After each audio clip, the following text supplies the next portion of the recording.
All right, guys, welcome back to Agent Investor. Agent Investor is the brand that helps real estate agents get off the real estate roller coaster through investing in real estate.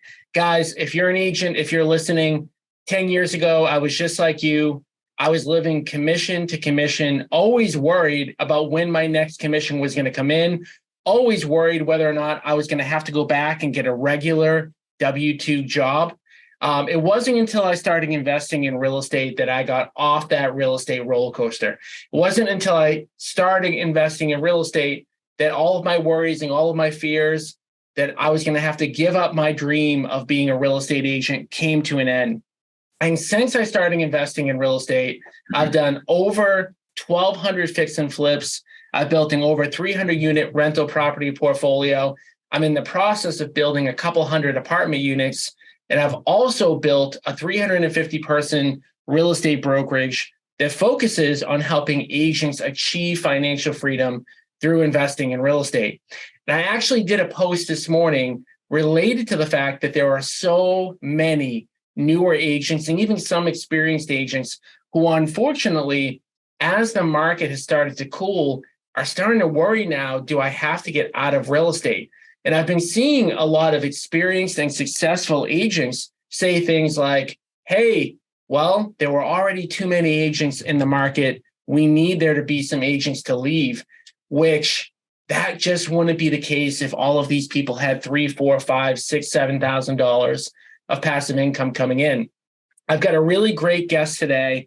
We always talk on the show and in Facebook and all of the mediums that I talk about that if you want to invest in real estate, you have to get good at three things. Number one, you have to get good at finding deals. Number two, you have to get good at finding and leveraging money. And number three, you have to find people to do the work on the houses and manage the properties that you own. Now, Paul is going to be talking about number two, finding money, leveraging money. And he's going to be answering questions, the questions that you guys always ask me, because Paul's one of our very best lenders. And he's going to be answering questions like, can you actually do deals with a lender with no money down? He's going to be answering questions like, how do you know what type of lender you should be working with, whether it's hard money or a commercial lender? How do you actually find these lenders? Paul's going to talk about when he actually meets with investors, how he makes a determination on who he should be working with. Because keep in mind, guys, you're asking a bank, you're asking a lender, you're asking a private individual to trust you with money, right? So you've got to be prepared to meet with them. He's going to tell you what he's going to look for. And lastly, he's also going to talk probably at least briefly on how being related to me through marriage has propelled his real estate career, period, which we found out after working together. So Paul, let's just jump right into it. How did you get involved on the money side of real estate investing to begin with? So I was born and raised in Malden, Massachusetts, and just 4 miles north of Boston for those who are out of state.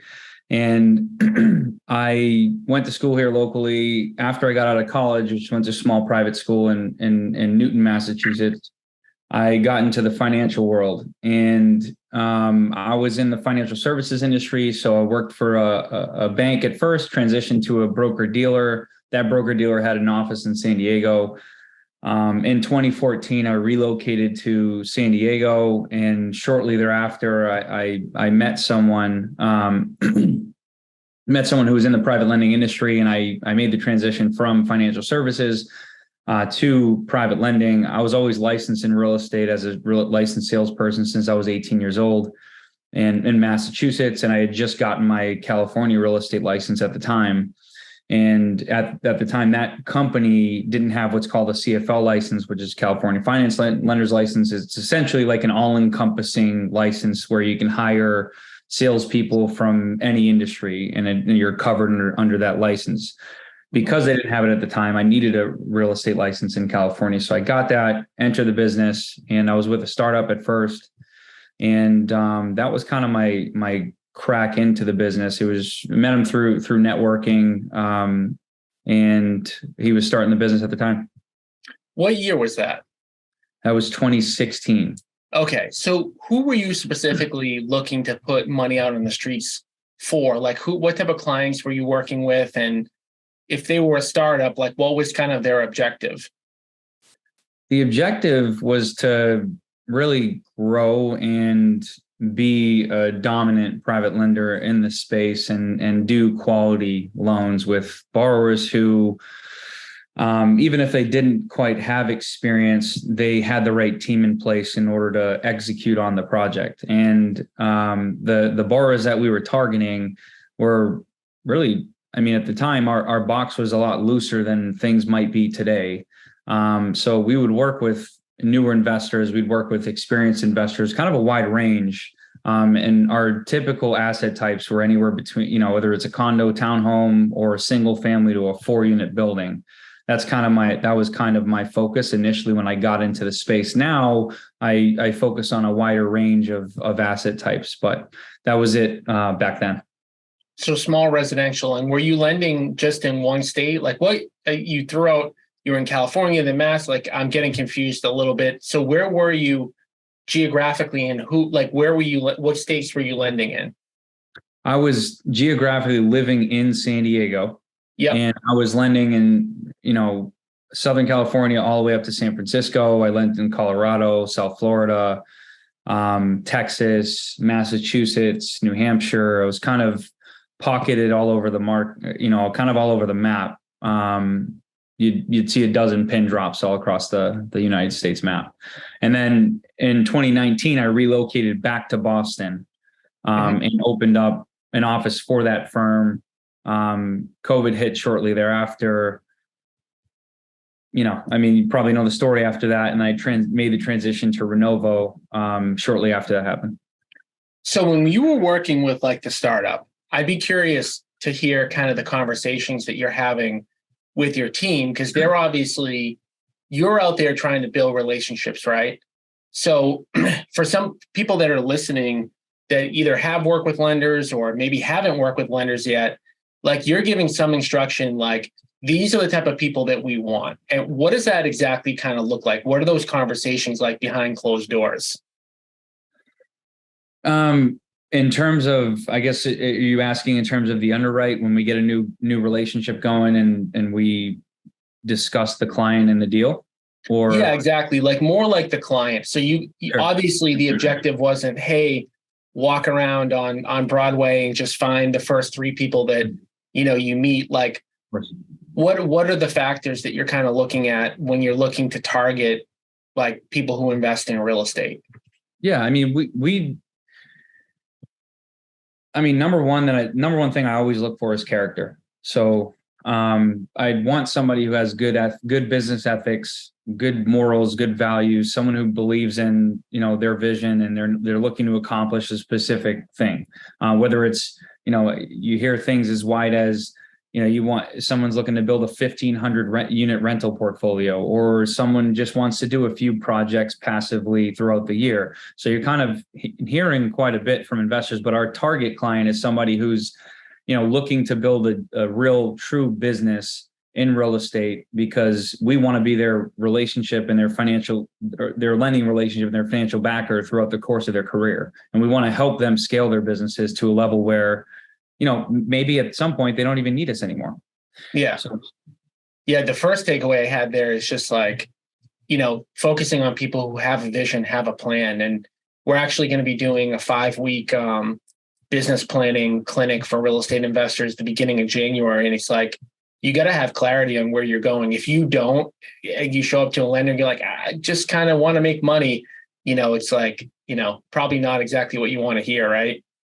Yeah, I think that's a huge value add for people that you're working with. I mean, totally. I've had many of those conversations, and if I leave the meeting confused, it's probably not a great thing.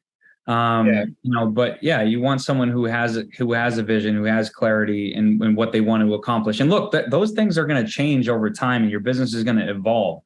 Like if you look at Amazon, how Amazon started, they're no longer a bookstore, right? They're everything. And just like, I'm sure maybe when you got in the business, I'm not entirely sure what your initial plan was, but maybe it was flipping X amount of homes per year, but you probably had that vision initially where it's like, okay, I'm using this flipping as cash flow in order to fund my rental deals in the future. And I want to build X number of unit rental portfolio. And those are the types of things that we want to hear as lenders. And we want to ensure that there's a plan, because without a plan, we can't really support your vision or your plan. And how do we support a business without any sort of idea of where it's going? So you were with the company in San Diego, you came back to Mass. How was that company and the new company, Renovo, like, how did you guys feel about, like, there's multiple ways that people can get money, right? Like, they can go to like Joe Hard Money, who probably was like a real estate investor in the past, is going to probably be the most expensive person on the block, but probably pretty easy to get lending from. Then you can go to like a commercial lender, like a small community bank, and it's going to be a lot more restrictive. They're not going to be quite as flexible. Like, when you work for the startup company and now for Renovo, how do you guys feel like you positioned your type of lending, and who is it for? Great question. So you touched on really two of the three lenders in the space, and the third, what I would consider, that startup and also Renovo. We're kind of quasi hard money, kind of a middle ground between the local bank and your old school hard money shop, whether, like you mentioned, a small debt fund or somebody who's high net worth individual lending their cash out. So it's, over time, the industry has evolved and got a lot more sophisticated, because, you previously had the old school debt fund, and then these big hedge funds on Wall Street got, wind of high risk adjusted returns that you get through private lending. They entered the space and they created a set of guidelines that's now kind of widespread throughout our industry for any institutionally backed lender. So that's kind of how the industry evolved. But in terms of, I'm sorry, the question, what was the exact question? I apologize. Well, I guess, like, how do you guys, position yourselves? Like, you kind of answered it by saying you're like quasi hard money, but, hard money, you're going, like I said, to, typically like people that are in your market, they're going to be the highest rates. They're probably going to be the easiest to work with. And when you say quasi hard money, like, why should somebody go to a lender like Renovo, as an example, over hard money, or potentially even over like going to like a local credit union?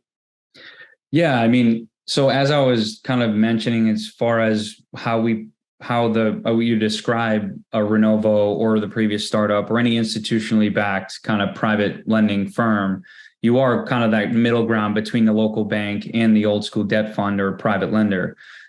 Like you mentioned, the banks are somewhat restrictive. They generally require a higher down payment. They operate a little bit slower in terms of closing timelines. The private debt fund, very expensive, usually solely asset driven over credit or any sort of financials. And they just want to be comfortable lending at a specific basis in the event a worst case scenario happens, and they'll lend at a pretty expensive rate. The reason why their rates are so high is because they generally lend out either their own cash, or they raise money from family and friends, and there's typically a spread on top of that money that they actually have as a return. And there's obviously, with those guys, it's a little bit more flexible in terms of the types of lending that they can do, because they can control their own destiny in a way. Now, the quasi hard money places like a Renovo, or, there's dozens of us out there that I would consider in the similar bucket. We operate like somewhat like a local bank. Our underwrite is a heck of a lot easier than a local bank, where we have a simple application, front and back copy of photo ID, typical docs you'd normally provide to a bank, but a little bit less. And the underwrite is a lot faster, because we are asset driven. We are like a debt fund. We want to look at the asset and ensure that we're comfortable lending on that at a specific basis. We generally take higher risk than a bank, but we're looking at the asset, and we also want to look at the actual individual themselves to ensure that they're going to be able to execute. And in terms of the differentiator, it's really like we operate like a local private lender in terms of speed, flexibility, and the ability to just get deals done and have certainty that it's going to get funded.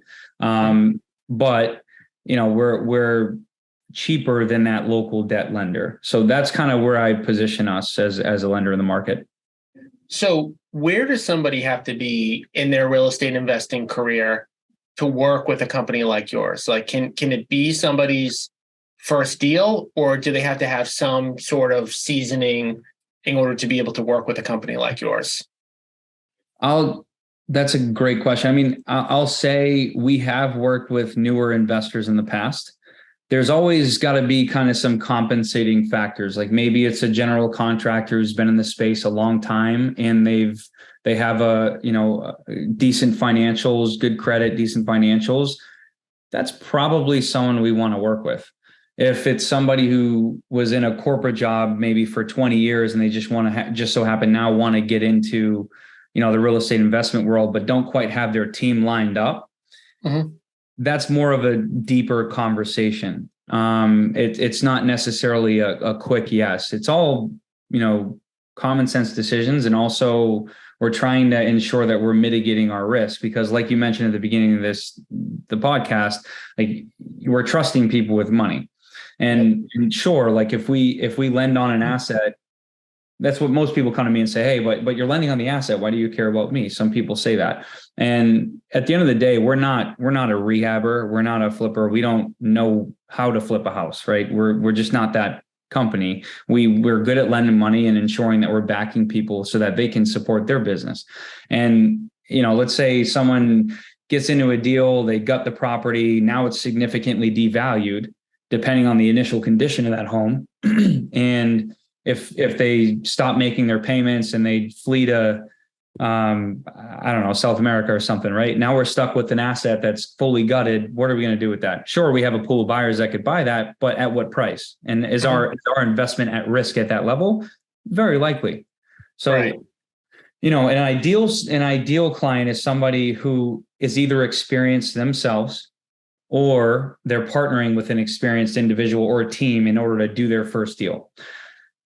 Yeah, we talked about that really briefly before you jumped on about the partnering thing. And that's another thing for, those people who are in the inner circle. We partner with people in the inner circle. We have lending relationships like this. And so for those of you who have not yet signed up to talk to me and learn more about joining the inner circle, you can do that any day, time you want by going to www.agentinvestorinnercircle.com. There's a lot of benefits of being in the inner circle, but one is to partner with us.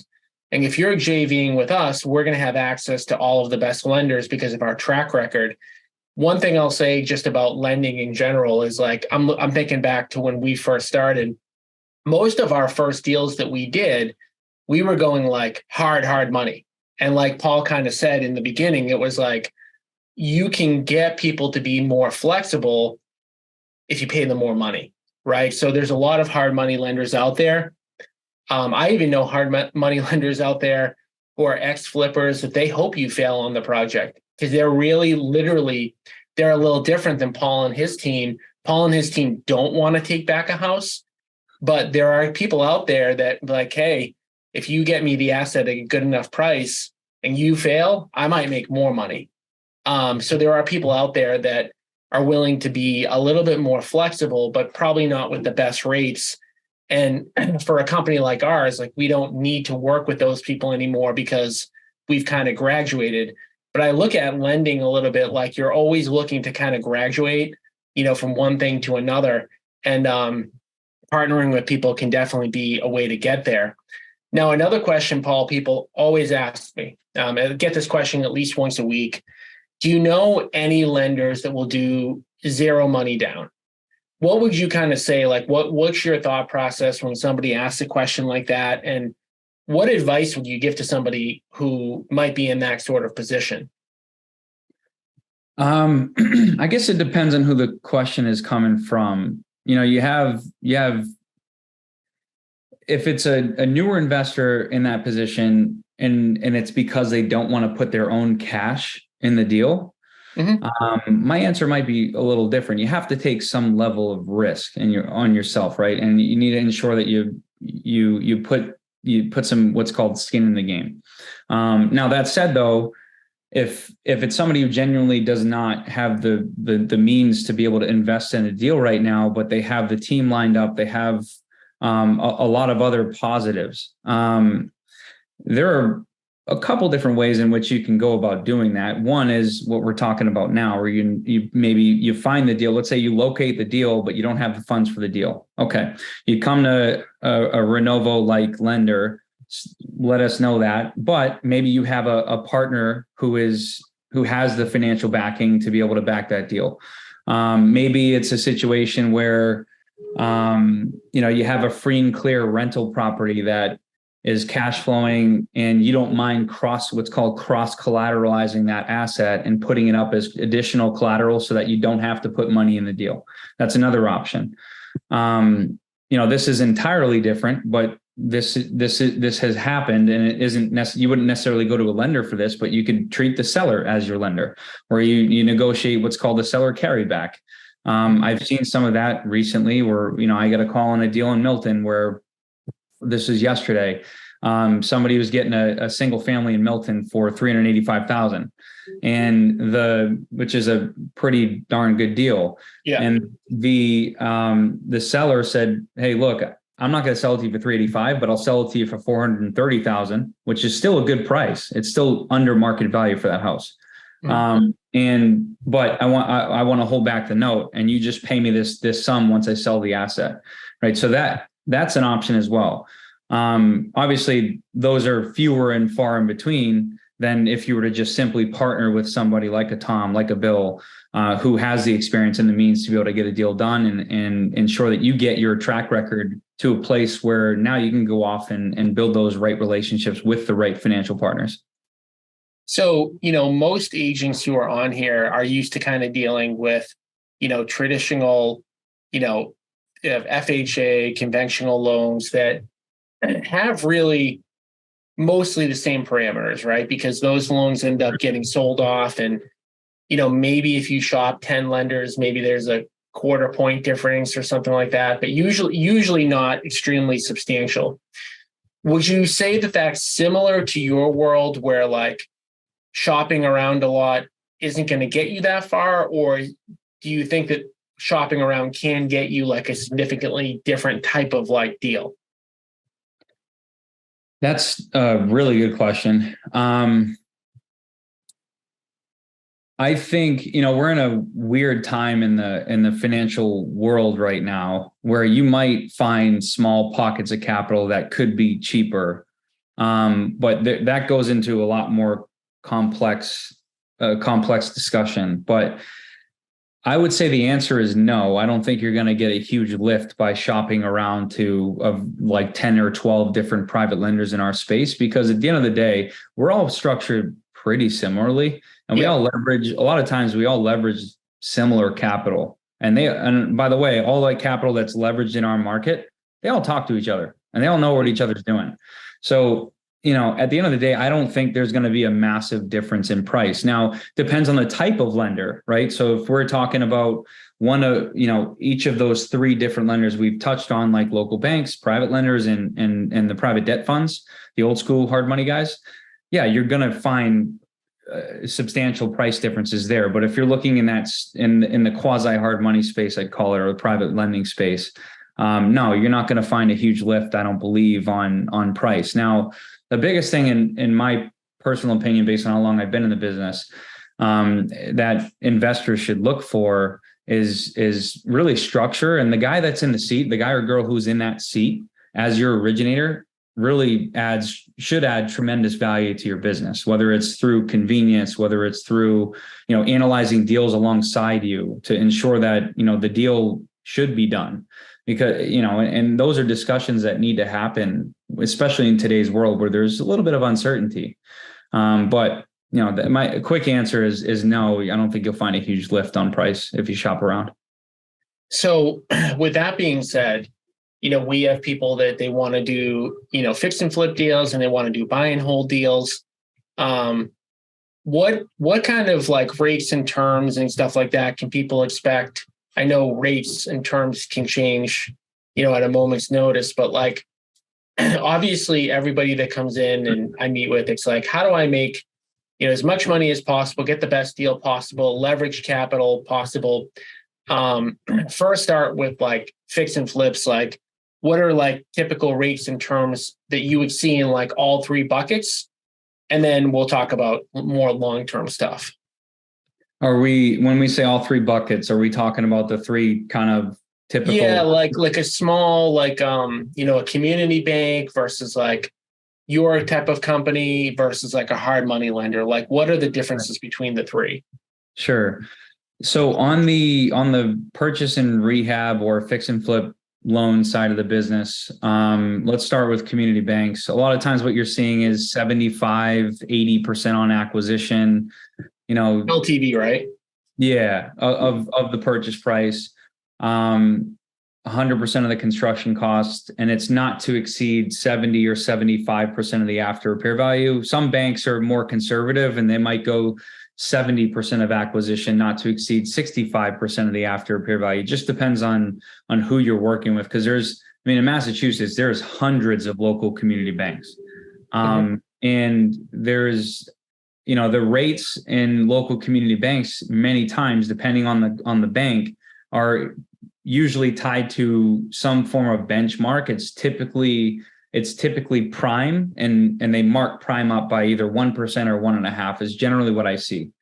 I have seen banks right now charge an actual origination fee, which 9 months ago, I couldn't say that I've seen much of that. I think there was enough margin in their loans in order for them to not have to charge an origination fee, depending on the relationship, of course.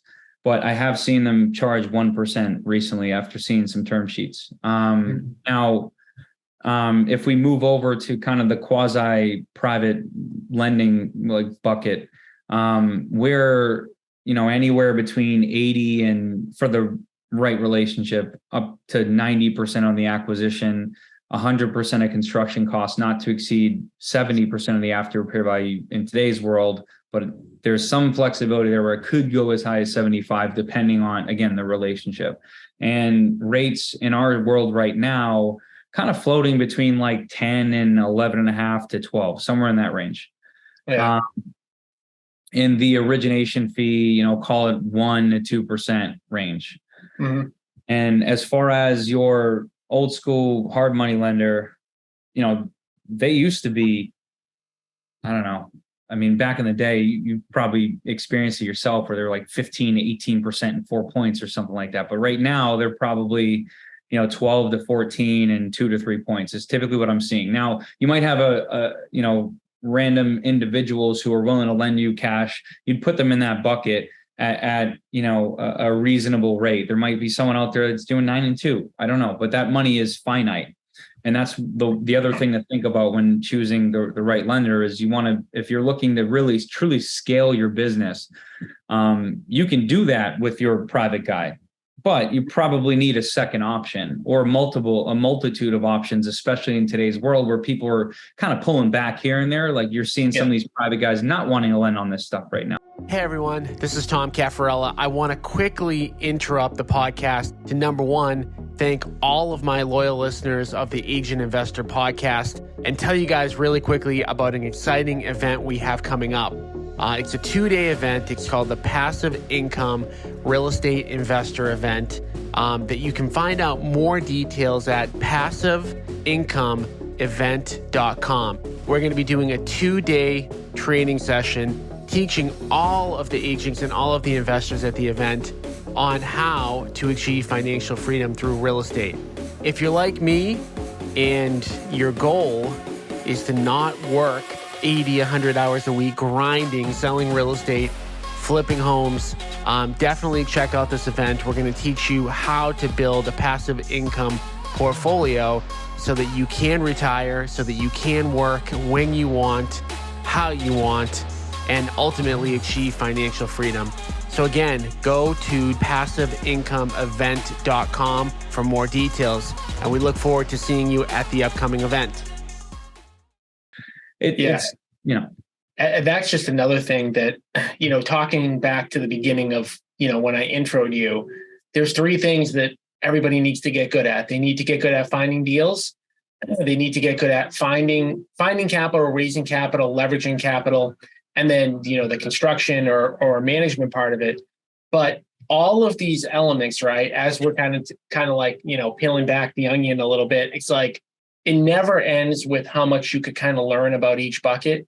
And to me, it's like if you're a good investor, you need to understand all of these different ways to utilize your money, because one day Paul's solution might be the best. The next, it might be a community bank. The next, it might be a hard money person.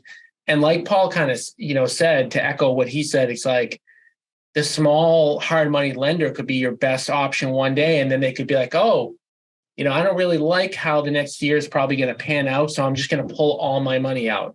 And lenders can come and go, but you need to be the one that's all educating on all this stuff. And if you guys are listening to this and you're not in our Facebook group yet, make sure that you're in our free Facebook group at www.agentinvestor.com. Our free Facebook group is where we give, plenty of knowledge pretty much every single day. It's all free to be in. It's free to join. Again, www.agentinvestor.com. So yeah, we talked about the fix and flip side a little bit. What about people that are coming to you and they're like, yeah, like I want to get to 1,000 units. How are they using your product to help get them to where they want to be on the rental side? That's an excellent question. So you said every question so far is good. I'm finding this isn't because we're related, is it? It actually is, man. I have to be biased there. So me and Paul are I call him Cousin Paul now, because I found out probably maybe like 2 years ago that my brother-in-law, how are you related to my brother-in-law? He's a cousin-in-law. So okay. So he's my wife's cousin. All right. So very distantly related. Me and Paul were actually both tried to be models when we were under the age of 25. So we have a lot in common here, but I digress. So continue on about the rental stuff. Yeah, sure thing. So, God, that text message you sent me the other day is hilarious, but yeah. About the modeling stuff. But no, on the rental side, it really depends on who we're, what the investor strategy is. So like there's some investors out there that want to buy turnkey rental product. Mm-hmm. If you're buying a turnkey rental product, meaning the asset was already rehabbed, or maybe it wasn't rehabbed, but it's been well maintained and it's habitable right now, and you can charge market rents for that building or those units.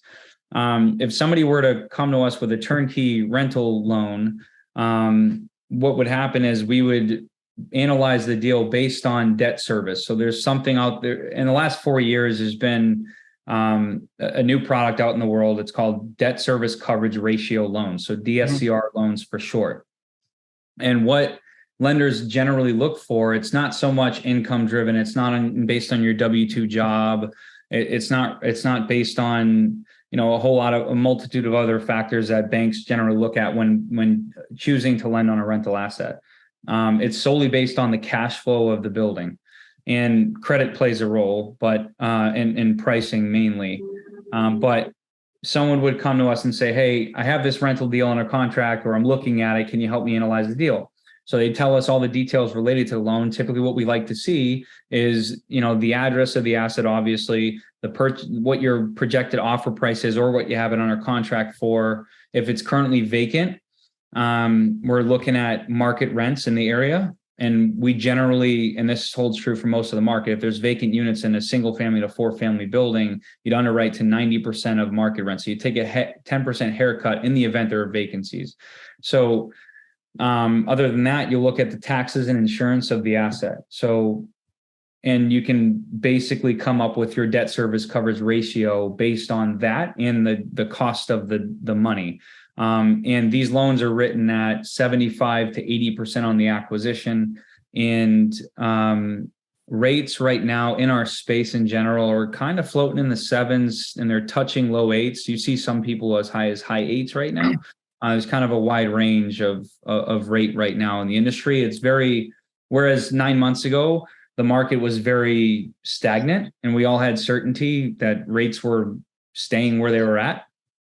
Obviously, there was talks of the Fed hiking, but when the Fed started hiking rates, Now there's a lot of volatility. So things are really changing daily. So anybody who comes to us with a rental loan right now, we really want to stress test that deal, especially if you don't have it under contract yet. And you want to ensure that it's working at a higher interest rate, because let's just pretend, it takes you 45 days to lock that deal up under contract because you're in negotiations with the seller. Well, your underwrite might look entirely different 45 days down the road, depending upon what the Fed does in the next 45 days.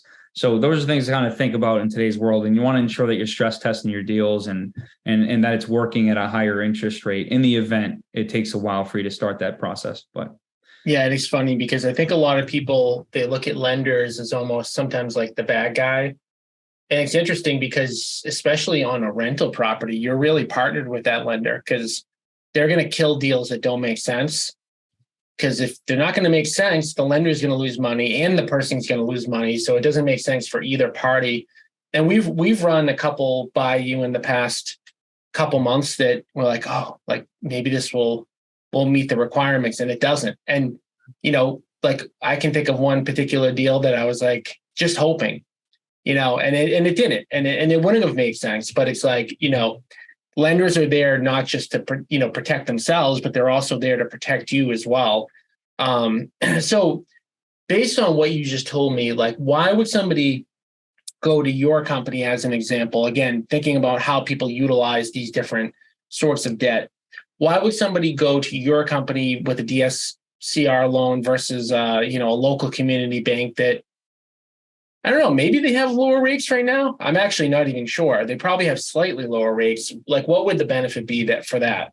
yeah, bank rates are probably in the mid sixes right now, and we're about 1% higher, maybe 1.5%, depending on the bank. But someone would really come to us for DSCR loans if, for any reason, let's just say they're an agent and they can't show that they have, let's be honest, like agents are going to write off what they can in order to drive their taxable basis down, right? And if you're not reporting the amount of income you need to report in order to qualify for these loans with a community bank, that could hinder you from getting a bank loan. And therefore, we would do those debt service coverage ratio loans with those investors who are looking to acquire these rental properties. Now, another situation might be, let's say we have somebody who's reporting their financials and it's not impacting their DTI to a point where it punishes them. They're going to their bank, and let's just pretend they have 10 loans with that bank. Well, the bank is typically maxed at 10 rental loans with any given bank's usually maxing at 10 rental loans with any given borrower. So they might come to us with their overflow if they don't have another banking relationship and they need to close within a certain period of time. We're closing these rental loans in 3 weeks. So if we can close these rental loans in 3 weeks, maybe there's a chance where you can negotiate a deal with the seller, especially as things are starting to transition to a buyer's market. Yeah. You can get this property, $50,000 under market right now because you can close in 3 weeks and advertise as such, and you have confidence that you can do that. So does the 1.5% rate matter as much if you're getting a hefty discount on the building? Your cash flow looks phenomenal? Probably not. No, and that's the type of stuff that is really starting to change a lot that was not even a possibility 6 months ago. There is stuff that's sitting, and, sellers, a lot of sellers that really should have sold to somebody like me in the past few years, a lot of times they've put the property on the market, and because they've been able to list the property on the market, sell it in 60 days, it's like it made what my company does less important. But that's changing. And you still have a lot of sellers out there that believe that, hey, I can put the property on the MLS, I can get top dollar. But you have a lot of sellers that still need to sell in a short window of time, but they just think, hey, the MLS will get it done, when it's not getting it done to the way it used to 6 months ago. That's an opportunity. And I haven't said this in probably over 6 or 7 years, but there are probably going to start to see some deals here and there back on the multiple listing service. If you're patient, if you're targeting specifically, and yeah, being able to close in 3 weeks or whatever it is huge. I mean, you had closed, the house that my parents bought, really quick. And we always have, good results. And Kathy Mahoney, who's listening live, just said that, You funded her investor clients' projects, and they've been smooth transactions with Paul so far. So that's good. Brianna asked, does being a 1099 employee affect getting approved for a loan? And how would you like evaluate that in this case? I mean, you kind of alluded to that, but can you just hit on that specifically? Yeah, of course. I mean, 1099 is not, it doesn't necessarily impact your approval with a private lender for the most part. And I mean, if you're going to a bank, it very well likely could, or will, depending on what's reported. But with a private lending company, we're not necessarily looking at your 1099 income or your income at all, for that matter, unless it's something where, you know, we need that as a credit enhancement, something that's going to make the deal look a lot better if there's lack of experience or what have you. So it just really depends. It's all, you know, we'd have to work through those situations as they come up. It is case by case. It's hard for me to give like one firm answer on that because every situation is different. But in general, no, 1099 income is not necessarily viewed as a negative, and it doesn't impact approvals. Yeah. And I think like we've talked a lot about a lot of different solutions, a lot of different types of lending. And I just keep going back to the point where it's like, we could have Paul on here for 3 straight hours, right? And there's still things to talk about. There's still different scenarios. There's still different lending products.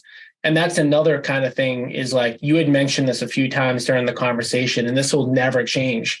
Like lending products change, rates change, underwriting changes, and there's so many different pockets of lenders that it's like, it all boils down, it all goes back to the fact that like, you need to get educated on this stuff in order to be successful. And Paul and his team, they're a great resource. They're like one tool in the tool shed that, you know, you should definitely add. But, you know, when it comes to lending, there's many more tools in the tool shed that you need to learn how to use. And if you're a newer investor, again, the best way is just to be plugged into everything that we do. We do these trainings every single Tuesday at 11 a.m. Sometimes it's solo, sometimes we bring on a guest, but we're always providing you with value, and not just value like, hey, that sounded good, but like things you can actually implement into your business. If you're a real estate agent and you've been a successful agent, you probably know how long it took you to really build up your clientele and start making good money as an agent. It's the same thing with investing. For some reason, a lot of people think that having success as an investor should happen like a lot quicker. But if you think about like how long it might have taken you to build up, you know, your real estate base, it's the same sort of thing. And you're almost guaranteed to get really good results in investing if you commit to learning. And there's a saying, the more you learn, the more you earn. And it's really true. But you've got to make the commitment to learning. And again, if you're not in our private Facebook group, make sure you're in there. Make sure you're paying attention at www.agentinvestor.com. So to wrap, Paul, because again, we could just keep going on and on and on. Where do you see this is going to be the crystal ball question that no one has the perfect answer to? But I am curious, where does your company kind of see like the rates? Now, as I'm recording, this is the end of December 2022. Where does your company kind of see rates and lending in the market going in 2023? I have to say this one more time because that actually is a really good question, and this isn't biased. But yeah, I mean, no, it's a really challenging question to answer. We're constantly talking about it. We're analyzing data left and right all the time. And you see varying opinions from anyone you talk to, really. Yep. As far as interest rates go, you know, the Fed, I mean, on schedule, they have 2 additional rate hikes coming up.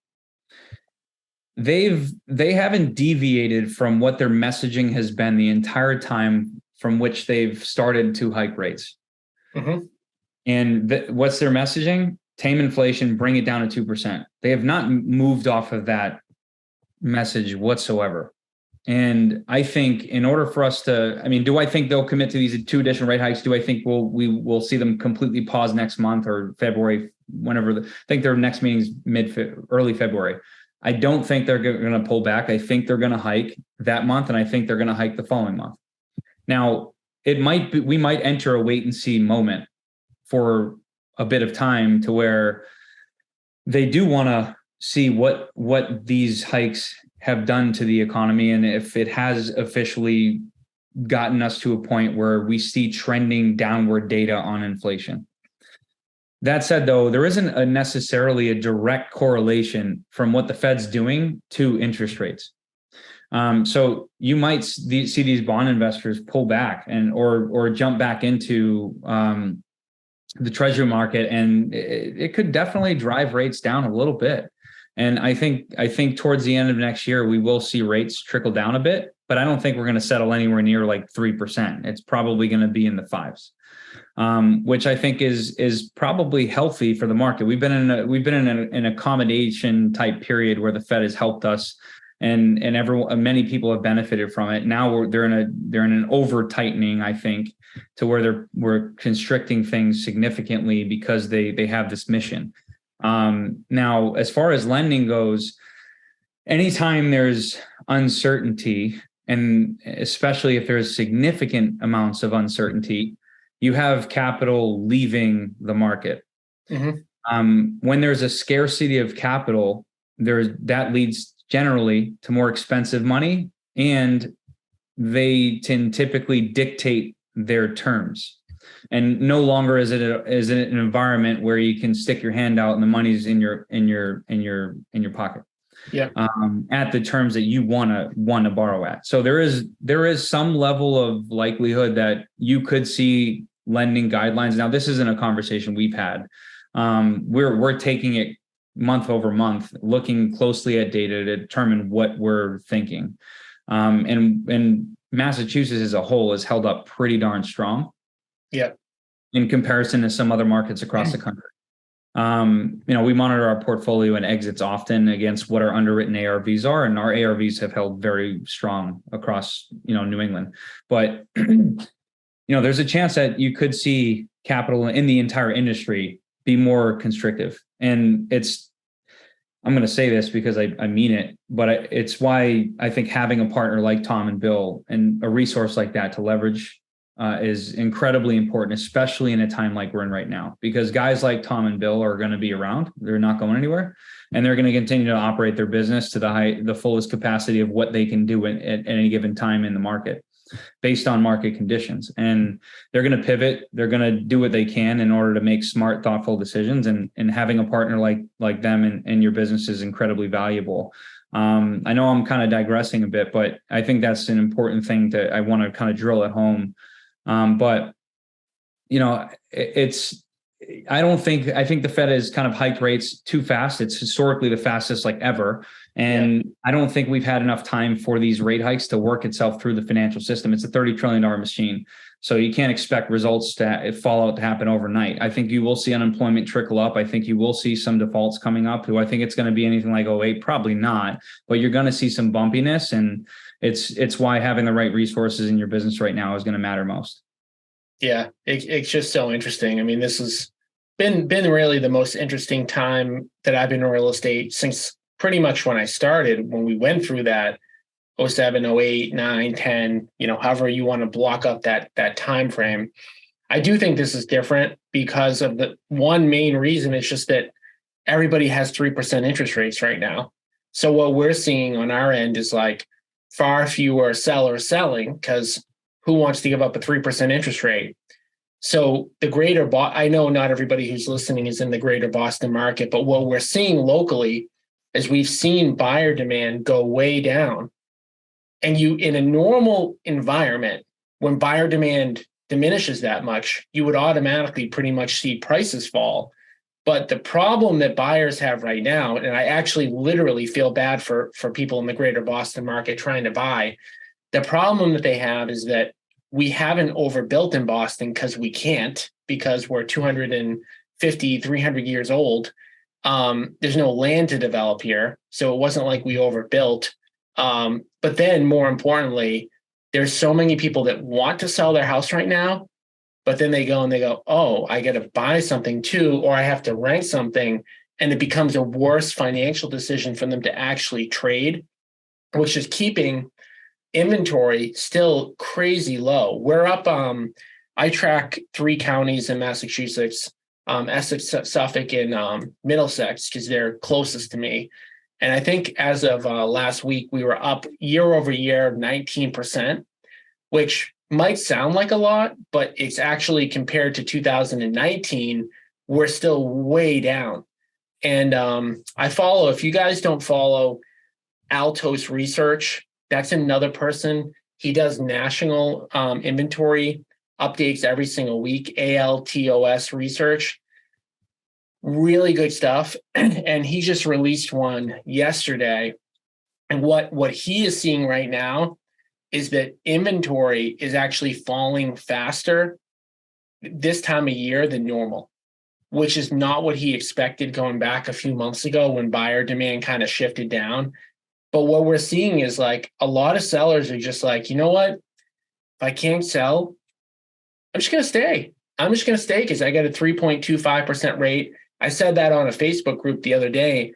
Everyone has 3% rates, and like 10 people jumped right in. I got 2.75. I got 2.5. And it was kind of funny because people like correcting people. But like people have lower than 3%. Some people have lower than 3% rates. So it's just super interesting. But with that being said, Paul, for the people who are on here who think that they're good candidates to work with you or your company, what would be the best avenue? Obviously, we don't want everybody to just call you for no reason, but what would be the best avenue? And when would somebody be a good candidate to reach out to you, and how would they reach out to you? Yeah, best avenue is, email, phone, text. And as far as being a good candidate, we have a set of criteria that we look for, and they're financially related. So 680 plus credit score, a net worth in excess of 250,000, and that's obviously inclusive of all assets, your retirement accounts, your equity in your primaries or investment properties, et cetera. Are there exceptions there? Yeah, it just depends on the situation. And then as far as track record, and then cash on hand, what we like to see as far as a new deal goes is your down payment, closing costs, and a percentage of the loan post-close to ensure that you can start and push your rehab forward. There isn't really a set dollar amount for that. It's very case by case. And then just, again, having the right team. You want to ensure that, it's good to get your lender ahead of time, but in order for a lender to really be comfortable making progress in a relationship with a newer investor, you want to ensure that you have a reputable contractor and someone who's not, and this is the whole thing that Tom probably covers, but if you're shopping for the absolute cheapest contractor, absolute cheapest money, absolute cheapest everything, your business probably is not sustainable. You want to ensure that you're getting the best value at the end of the day. And sometimes you have to pay a little bit of a premium for value. But in our business, time is everything, and time is money. And if that extra value can save you actually thousands of dollars in interest if you have the right team in place. Because So if you're on here and you feel like you would want to work with Paul with his company, learn more, what's the best email? The best way? Yeah, email is great. The best email is Paul, Paul, at renovofinancial.com. It's RENOVO financial.com. And my cell phone number, I'm happy to put this out there, is 339-224-2586. Okay, cool. And if you are not yet qualified to work with Paul or a lender like Paul, do not get discouraged. It's okay to not be there yet. There are so many other options. I talked about the fact that you could partner with our team if you're in the inner circle. Again, if you haven't scheduled a call to talk about what that might look like, go to www.agentinvestorinnercircle.com and we can walk you through that. The biggest thing when it comes to investing in my opinion, is you got to be out there looking for deals. When you find a great deal, do not let the deal pass you up because you don't think you're ready yet, either because you don't have the money or the construction expertise. You can partner with a company like ours. It doesn't even have to be our company, but don't let a really great deal where there's profit on the table, go by the wayside because you don't feel like you're ready. Maybe you don't have that 680 score yet. Maybe you don't have those amount of reserves yet, but that's where a good partner can kind of come in. So Paul, I want to thank you for jumping on. I know your time is valuable. And, we'll be back again next week with another edition of the Agent Investor Podcast. I'm going to be bringing on our CFO next week, Kevin Brown, to talk about getting prepared for the end of the year with your books, with your taxation, with your accounting, with your entities, with making sure you're tracking your numbers, all the stuff that as entrepreneurs, we probably don't like doing, but we know is absolutely necessary. And I talked about the first time I ever read Rich Dad, Poor Dad, that actually in some ways motivated me to become a CPA. And what Robert Kiyosaki said is very true. Accounting is the language of business.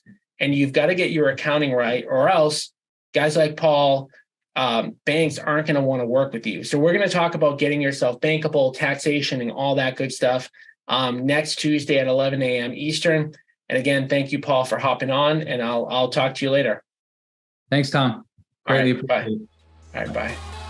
Thanks again for listening to the Agent Investor Podcast. And especially thank you for sharing the show with other agents and reviewing the show on iTunes. Every time you share the show and leave a review, you are potentially changing someone's life. To get free weekly education, strategies, and to connect with other agent investors across the country, join our free Facebook group at agentinvestor.com. Again, that's agentinvestor.com.